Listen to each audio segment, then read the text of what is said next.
Bonjour et bienvenue à Dukascopy TV. Je suis Eva Johnston et aujourd'hui, je voudrais vous parler de neurocosmétique. La relation entre les émotions et la réaction de la peau a été reconnue depuis des décennies. En 1925, Joseph Clauder notait l'importance de la psychothérapie dans l'évolution de la peau. En 2004, Linda Bach et Richard Axel ont reçu le prix Nobel pour leur découverte de récepteurs olfactifs et l'organisation du système olfactif, où les odeurs peuvent déclencher des souvenirs distincts de notre enfance ou de moments d'émotion, positifs ou négatifs. La peau réagit aux émotions et dans le même temps envoie les signaux à notre cerveau et cet échange se passe tout le temps.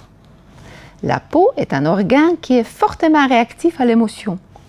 Neurocosmétique aborde les problèmes de la peau et anti-vieillissement du point de vue d'un échange plus efficace entre la peau et le cerveau et une influence directe sur la peau à travers le cerveau et des nerfs.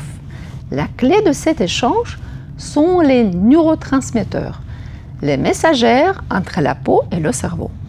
En activant ou en réduisant leur action, nous pouvons directement influencer le comportement de la peau. Les neurotransmetteurs sont des messagères chimiques qui sont libérés par les fibres nerveuses de la peau. Les fibres sont constamment en communication avec les fibroblastes, responsables pour la production de collagène et d'élastine. Peut vieillissement des nerfs et des fibroblastes avoir un impact sur la jeunesse de la peau? Une réponse à cette question peut ouvrir une fenêtre pour les cosmétiques de demain, les neurocosmétiques. Pouvons-nous influencer cet échange entre la peau et l'esprit? Oui. Les fibres nerveuses peuvent être stimulées physiquement, chimiquement ou émotionnellement. Il y a des ingrédients qui peuvent stimuler l'échange entre le cerveau et la peau. Certains d'entre eux sont connus depuis longtemps, mais n'ont pas été scientifiquement classés jusqu'à récemment. Ils sont souvent désignés comme adaptogènes, qui sont capables de s'adapter au stress et à la pression extérieure, en augmentant nos propres forces internes de protection, telles que stimulation de notre propre système immunitaire.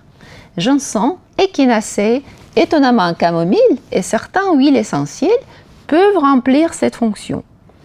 Curieusement, cette stimulation est efficace quand on applique des ingrédients naturels, selon Richard Axel et Linda Bach.